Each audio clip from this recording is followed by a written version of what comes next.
अस्सलाम वालेकुम दोस्तों। और मुबशरा फिर फोकस में आ गई।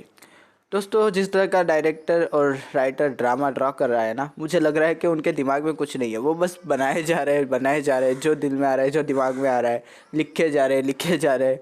और यही है कि ख़त्म होने का नाम नहीं ले रहे इस ड्रामा की।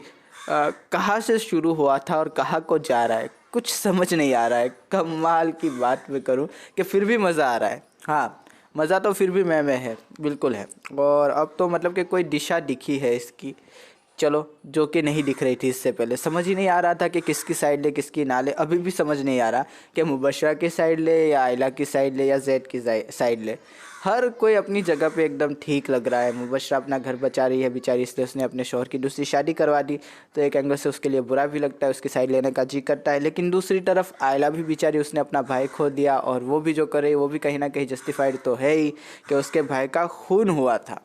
और बात वही है कि उसको भी हम बुरा भला नहीं कह सकते, उसकी भी साइड लेने का जी चाहता है, वही जैद की भी साइड लेने का जी तो चाहता है। भले वो मुबशरा के साथ कितना भी ज़्यादा अन्याय क्यों ना कर दे, लेकिन हाँ, आयला के लिए उसके दिल में जो जगह है, जो उसके बाप ने उसके साथ किया है, तो वो भी कहीं ना कहीं थोड़ा बहुत तो जस्टिफाइड लगता ही है।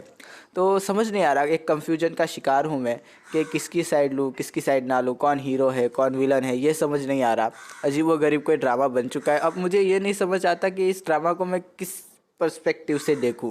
मैं इसे मुबशरा एज अ विलन देखूं या आयला एज अ विलन देखूं, और जेड को मैं क्या कहूँ, विलन कहूँ या हीरो कहूँ, कुछ समझ ही नहीं आ रहा। बड़ा अजीब व गरीब मतलब कि कश्मकश में डाल दिया है इस ड्रामा ने मुझे।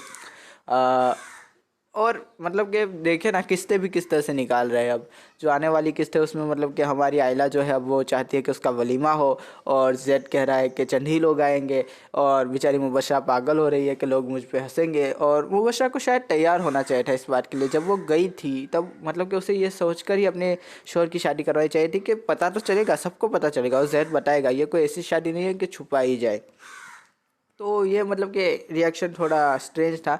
और या शायद मुबशरा ने इतना सोचा ही ना हो, बस अपनी तलाक बचाने के लिए जो है शादी करवाना चाहती हो, और उसने इतना कुछ ना सोचा हो कि वलीमा भी होगा, लोगों को पता भी चलेगा कि मैं अपने शौहर की दूसरी शादी करवा चुकी हूँ।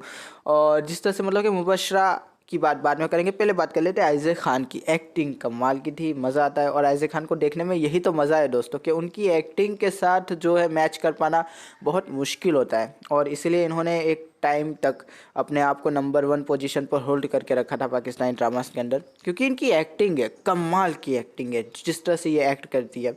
अब वो देखे जिस तरह से मतलब कि अब्बा जान चाहते हैं, और फिर मतलब कि उसके जो हाव भाव बदलते हैं, जिस तरह से वो डॉक्टर को फ़ोन करती है और कहती है कि मैं आना चाहती हूँ, मैं अभी आ रही हूँ, और उठ के बस चली जाती है। और जिस तरह से वो कहती है कि मैं हाइब्रेशन में चली जाना चाहती हूँ, मैं छुप जाना चाहती हूँ, अपनी ताकत बचाना चाहती हूँ, किस लिए, लड़ाई के लिए। और डायलॉग काफ़ी हैवी थे डॉक्टर उसके बीच के, कि जब वो कहती है कि मैं जीतना चाहती हूँ, तो उसने कहा कि शादी के बाद तो सारी लड़ाइयाँ ख़त्म हो जाती है। तो उसने कहा है कि लेकिन जीतना तो है ही मुझे। तो वो कहती है कि किससे, और तो फिर तुमने शादी क्यों करवाई। तो मुबशरा कहती है कि जीतने के लिए। तो काफ़ी ज़्यादा मतलब कि इम्पैक्टफुल वो लाइन्स थी। और ऐसा नहीं था कि कुछ भी बोल रहे हैं जैसे कि हमारे शिकार में होता है। अच्छा, शिकार की बात करूँ तो कमाल का ड्रामा था, लेकिन उतना ही भंगार उसका एंड। अच्छा, थोड़ा कमाल का था, जितने मतलब के बख्तावर वाले सीन थे वो सारे कमाल के थे, और जितने जो सजावल वाले सीन थे वो सारे भंगार थे, मैं कहूँगा। सॉरी, रौनक रौनक।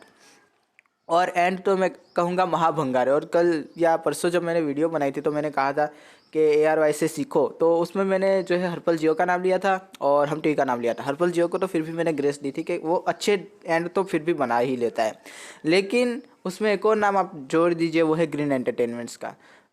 सीखो, सीखो, ARY से थोड़ा सीखो। और कमाल का ड्रामा है कि मैं के अंदर मुझे स्टोरी लाइन पहले नज़र नहीं आई, धीरे धीरे स्टोरी लाइन नज़र आने लगी, लेकिन अब लगता है कि उस स्टोरी लाइन का कोई वजूद ही नहीं था, शायद वो मेरे दिमाग में थी। फिर से मुबशरा जो है वो मेन लीड में आ रही है, और काफ़ी अच्छी अच्छी चीज़ें हुई है इस ड्रामा के अंदर। ऐसा नहीं है कि इस ड्रामा ने हमें सिर्फ मायूस ही किया हो जैसा कि और ड्रामास करते हैं। इस ड्रामा ने हमें पकड़ के तो रखा हुआ है। मज़ा आता है इस ड्रामा को देखने में, डायरेक्शन इसका मासी है, इसकी एक्टिंग कमाल की है। और मैं कह रहा हूँ ना कि कभी मतलब कि ये हमें ऊपर लेके जाता है, कभी हमें नीचे लेके जाता है, तो काफ़ी अजीब व गरीब चीज़ हो जाती है, और देखने में मज़ा आता है। और कोई भी ड्रामा हम क्यों देखते हैं दोस्तों, मज़े के लिए।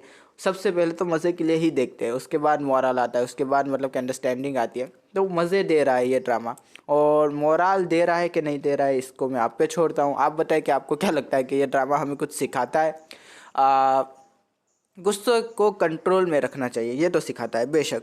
जहाँ तक मैं बात करूँ जैद की, तो मुझे कैरेक्टर अभी भी समझ नहीं आ रहा कि मतलब कि आयला से शादी कर ली है इसने, लेकिन अब इसे समझ नहीं आ रहा कि दो बीवियों को मतलब कि इंसाफ कैसे करूँ। क्योंकि जब आयला ने कहा मैं इसके रूम में रहूँगी, तो जैद ने ज़्यादा कुछ कहा नहीं, उसने बस यही कहा कि मतलब कि वो रूम तो मेरा है ही नहीं, मुबशरा रहती है उसमें। तो मतलब कि मुझे मतलब सच में यार, तो उससे पहले तुम उस रूम में नहीं रहते थे क्या?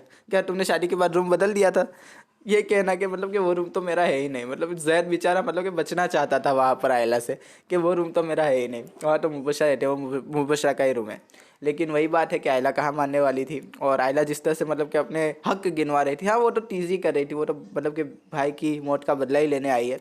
लेकिन फिर भी वो जो कह रही थी वो गलत था, बिल्कुल गलत था, कि पहली बीवी जब आती है तो पहली बीवी का ही होता है वो कमरा, दूसरी बीवी का दूसरा कमरा होता है।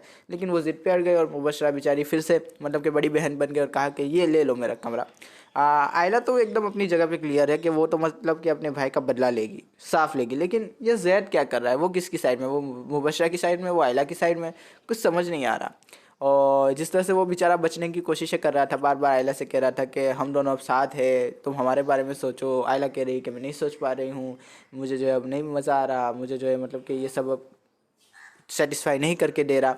तो वही बात है कि बेचारी कैसे भी देगा, उसका भाई मर गया, उसका घर बर्बाद हो गया, वो इतनी बर्बाद हो गई, वो इतनी बदनाम हो गई, और बेचारी एक तरफ मुबशरा भी है। और वही बात है दोस्तों कि आपको समझ नहीं आता आप किसकी साइड ले, आप आयला की साइड ले, आप मुबशरा की साइड ले, कि आप जैद की साइड ले। क्वेश्चन वही आ जाता है। और ये देखने में भी एक अपना मज़ा है। मैं ऐसा नहीं कह रहा कि इसकी वजह से ड्रामा जो है वो बेकार बन रहा है, इसकी वजह से और भी इंटरेस्टिंग हो चुका है कि हम समझ ही नहीं पा रहे कि कौन अच्छा है कौन बुरा है। और कभी कभी ये चीज़ जो है बैक फॉरवर्ड भी करती है, कभी कभी ये चीज़ जो है आपको हाइप भी देती है, और यहाँ पर इस ड्रामा में ये चीज़ हाइप दी जा रही है। और काफ़ी मज़े का ड्रामा तो है, बेशक है। और देखेंगे कि अगली किस्त में क्या होता है, क्या वलीमा होता है नहीं होता है, बेचारी मुबशरा पागल होती है या नहीं होती है। बेचारी कह रही है कि मुझे पागल कर रहे हैं ये लोग, लोगों को पता चलेगा तो हंसेंगे मुझ पर। और बेचारी किस तरह से अपनी इज्जत को बचाएगी, किस तरह से अपनी मजाक को बचाएगी उड़ने से लोगों के सामने, ये भी देखने वाली बात है। वैसे मुझे लगता तो है कि वलीमा हो जाएगा, लेकिन देखेंगे। मुबशरा के लिए बुरा लग रहा है, आयला के लिए भी बुरा लग रहा है, जेड के लिए भी बुरा लग रहा है। अब पता नहीं क्या होगा इस ड्रामा के अंदर, किसे अच्छा कहे किसे बुरा। तो आशा करता हूँ आपको ये वीडियो पसंद आएगा। अगर पसंद आए तो लाइक कीजिए, शेयर कीजिए, सब्सक्राइब कीजिए दोस्तों। ज़्यादा पसंद आए तो कमेंट भी कीजिए। थैंक यू, खुदा हाफिज़, अपना ध्यान रखिएगा। Thank you.